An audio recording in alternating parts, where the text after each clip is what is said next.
Hi everyone. Kalita ABC চেনেলটিলে সকলোকে স্বাগতম জনাইছো। বন্ধু বান্ধৱীসকল আজি যেটো টপিক লৈছো মই বহুত ইম্পৰ্টেন্ট টপিক হয় এলসিএম আৰু এইচসিএফ ৰ ওপৰত। আপোনালোকে চাব ভিডিওটো ষ্টাৰ্টিংৰ পৰা শেষলৈকে যাতে কমপ্লিট যেটো আপোনালোকৰ মানে কনসেপ্টটো ক্লিয়াৰ হয় যাতে পৰীক্ষাত এইচসিএফ বা এলসিএম কেনেকৈ উলিয়াই মানে যিবিলাক কোৱেশ্চন আহে আমাৰ মানে আমি যেতিয়া এলসিএম বা এইচসিএফ উলিয়াব লগা হয় তো আমি কেনেকৈ উলিয়াম অতি সহজতে তাকে মই আজি দেখাবলৈ আপোনালোকক মানে ইয়াতে চেষ্টা কৰিছো। চাব আপোনালোকে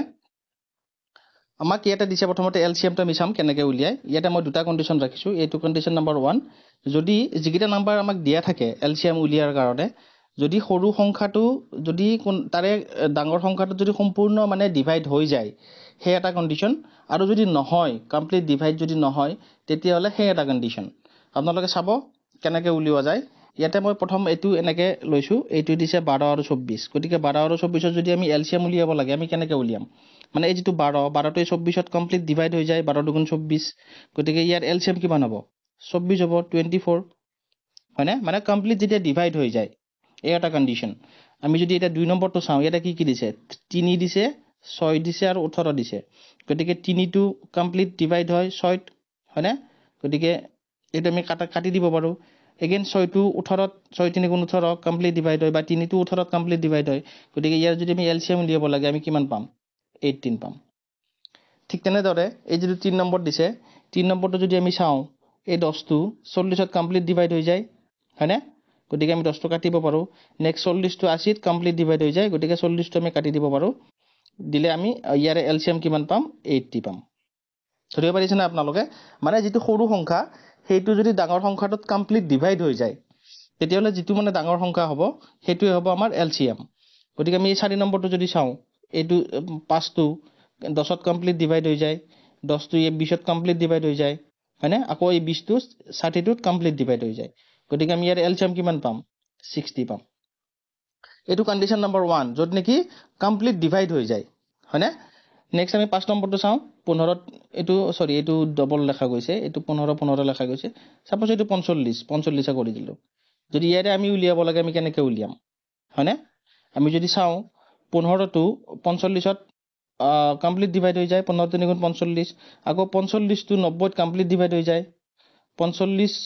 দুগুণ 90 হয়নে আকৌ 90 টো 180 ত কমপ্লিট ডিভাইড হৈ যায় হয়নে নহয় 90 দুগুণ 180 গতিকে ইয়াৰ এলসিএম কিমান পাম আমি 180 পাম গতিকে এই এটা কন্ডিশন যদি এনেকৈ থাকে আমি এলসিএম যদি উলিয়াব লাগে এলসিএম মানে হল মানে লয়েষ্ট কমন মাল্টিপল মানে যেটো আমি লসাগু বুলি কওঁ হয়নে আমি এতিয়া আৰু এটা কন্ডিশন চাম যদি মানে যেটো থাকিব মানে যিকিটা নাম্বাৰ থাকিব যেটো সৰু সংখ্যা হেতু যদি কমপ্লিট ডিভাইড হৈ না যায় তেতিয়া হলে কেনেকৈ কৰিম আমি চাই থাকিব আপোনালোকে এটো কন্ডিশন নাম্বাৰ 2 মানে ইয়াতে সাপোজ এনেকৈ আহিছে 20 আৰু 25 ৰ আমি এলসিএম উলিয়াব লাগে আমি কেনেকৈ উলিয়াম 20 টো বা যেটো সৰু সংখ্যা এটো 25 ত কমপ্লিট মানে ডিভাইড নহয় গতিকে আমি কি চাম ইয়াৰে আমি চাম মানে এনেকুৱা কি ডাঙৰ সংখ্যা যেটো নেকি দুটাকে ডিভাইড হয় ধৰিব পাৰিছে না আপোনালোকে আমি ডাঙৰ আৰু ডাঙৰ সংখ্যাটো চাম যেটো সংখ্যাৰে দুটাকে ডিভাইড হয় কমপ্লিট আমি যদি চাও ইয়াৰে এৰে ডাঙৰ সংখ্যা কোনটো 5 এৰে 20 কো যাব 5 4 গুণ 20 হয়নে 5 এৰে 25 কো যাব 5 5 গুণ 25 কমপ্লিট ডিভাইড হৈ যায় গতিকে আমি যদি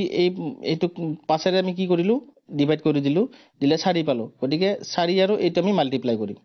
কৰিলে কিমান পাম 25 4 গুণ 100 গতিকে এটো হ'ব আমাৰ এলসিএম এটো কন্ডিশন নাম্বাৰ 2 ধৰিব পাৰিছে না আপোনালোকে এটো কন্ডিশন এটা যদি আমি 20 আৰু 30 টো চাও 20 আৰু 30 ক হাইয়েস্ট মানে মানে আপোনাৰ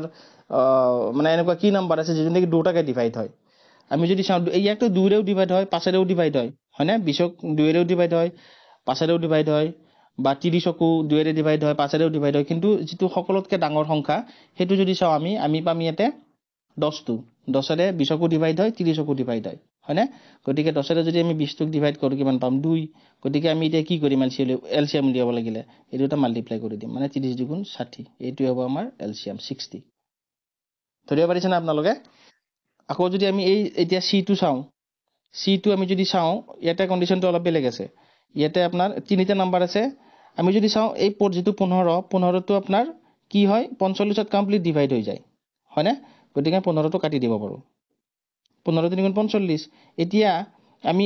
উলিয়াব লাগিব কি এই 45 আৰু 70 উলিয়াব লাগিব ইয়াৰে হাইয়েস্ট যেটো মানে নাম্বাৰ কিহেৰে ডিভাইড হয় দুটাকে আমি হেতু চাব লাগিব আমি যদি চাও ইয়াক কিহেৰে ডিভাইড হ'ব হাইয়েস্ট নাম্বাৰ হ'ব 5 5 9 গুণ 45 হয়নে আকৌ 70 ক যদি আমি 5 ৰে ডিভাইড কৰো 14 14 5 গুণ 70 হয়নে তাত বাহিৰে তো হাইয়েস্ট নাম্বাৰ নাই দুটাকে ডিভাইড হোৱা গতিকে আমি এতিয়া এলসিএম উলিয়াব গলে কি কৰিব লাগিব 70 * 9 9 গুণ 0 7 9 গুণ 63 মানে 630 এটি হ'ব এই নাম্বাৰ কেইটাৰ মানে 15 45 আৰু 70 ৰ এলসিএম ধৰিব পাৰিছে না আপোনালোকে এটা যদি দি এইটো যেটো দিছে এইটো যদি উলিয়াব লাগে আমি কেনেকৈ উলিয়াম আমি যদি চাও এইটো 4টো এই 8ত কমপ্লিট ডিভাইড হৈ যায় গতিকে আমি 4ত নললেও হ'ব হয়নে আকৌ এই 8টো 16ত কমপ্লিট ডিভাইড হৈ যায় এইটো নললেও হ'ব আমি এতিয়া যদি আমি চাও 10 আৰু 16 আমাৰ ৰৈ গল 10 আৰু 16 ৰ আমি যদি এলসিএম উলিয়াব লাগে আমি কেনেকৈ উলিয়াম আমি হাইয়েস্ট নাম্বাৰ কিহেৰে কাটা যায়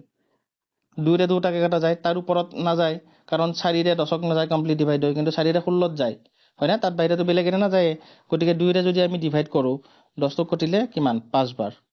16 5 গুণ 80 এটোই হ'ব এলসিএম ধৰিব পাৰিছে না আপোনালোকে চাব আপোনালোকে এলসিএম এইচসিএফ কেনেকৈ উলিয়ায় এবাৰ আমি ইয়াৰে পিছত এইচসিএফ সাম কেনেকৈ উলিয়ায় গতিকে আশা কৰিছো ধৰিব পাৰিছে আপোনালোকে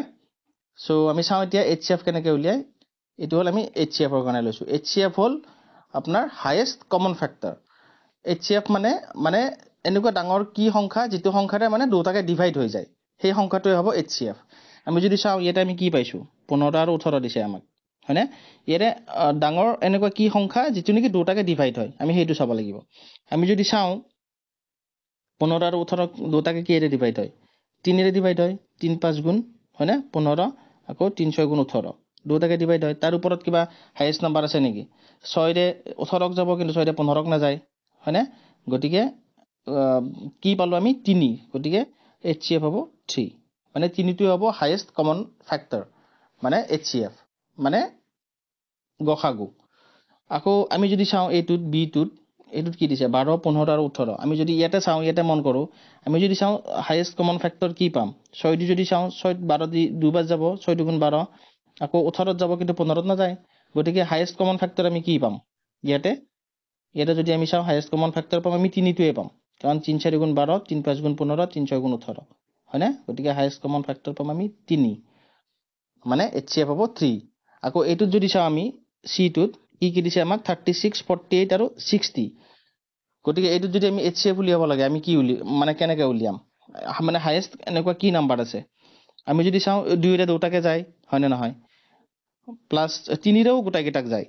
কিন্তু আমি হাইয়েস্ট যেটো নাম্বাৰ হেতু লব লাগিব গতে হাইয়েস্ট নাম্বাৰ যদি চাও আমি কিহেৰে চাম 12 ৰে যায় 12 3 গুণ 37 12 4 গুণ 48 12 5 গুণ 60 মানে ইয়াৰ এইচসিএফ কিমান হ'ব 12 হ'ব হয়নে নেক্সট এইটো দিছে 15 আৰু 16 এটো যদি আমি চাও এতিয়া 15 ক 3 ৰে যায় 16 ক না যায় আকৌ 4 ৰে 15 ক না যায় 16 ক যায় হয়নে গতিকে তাত বাহিৰে আকৌ কিবা নাম্বাৰ আছে নেকি দুটাকে মানে এনেকুৱা হাইয়েস্ট ফ্যাক্টৰ আছে নেকি যি দুটাকে ডিভাইড হয় আমি যদি চাও ইয়াতে বেলেগ একো নাম্বাৰ নাই এক্সেপ্ট 1 মানে একেৰে দুটাকে ডিভাইড হ'ব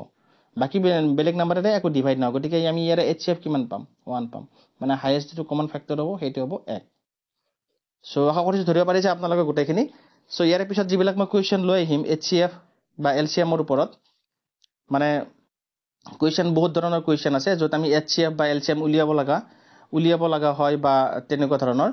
গতিকে যাতে আপোনালোকৰ কনসেপ্টটো ক্লিয়াৰ হয় সেই কাৰণে মই এইখিনি দিলো আজি আপোনালোকে চাব প্ৰেক্টিস কৰিব ভালকে আশা কৰিছো ধৰিব পাৰিছে আপোনালোকে গোটেইখিনি সো যদি ভিডিওটো ইনফৰমেটিভ পাইছে তেতিয়ালে লাইক কৰি দিব প্লাস চেনেলটো সাবস্ক্ৰাইব কৰিব নাপাহৰিব আকৌ যদি বেল আইকন আছে এটো অল কৰি ৰাখিব কাৰণ যিবিলাক মই কোৱেশ্চন লৈ আহি আছো